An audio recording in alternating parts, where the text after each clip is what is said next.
আরে কালাম ভাই না? হ্যাঁ ভাই। কি ভাই আপনাকে ভিডিও টিডিও টিকটক বানাইতেন না? হ্যাঁ হ্যাঁ। তো এখন দিয়ে অটো চালান? আরে ভাই আমার মতো মানুষের ভিডিও মানুষে চায় না, এর লেগে আবার অটো চালাইতেছি। ভিডিও ভাইরাল না? না ভিডিও ভাইরাল না। মাইসে দেয় না? না। তা আগে তো দেখতাম এমনি এমনি এমনি এমনি এমনি রাইসে রাইসে যে মায়ের ভিডিও টিডিও বানাইতেন, তাহলে এখন কি হ্যাঁ ভাই বহুত রকম চেষ্টা করছি, কাম হয় না। কামো না?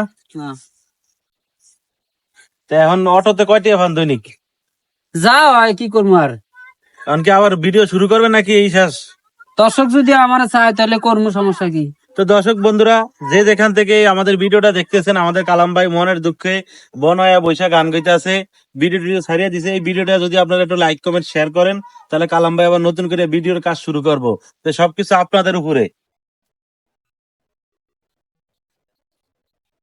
ঠিক আছে ভাই, আপনার সাথে কথা বলে ভালো লাগলো, অনেকদিন পরে দেখা হইলো। ঠিক আছে, তো ভালো থাকেন, গেলাম। আচ্ছা, আসসালামু আলাইকুম।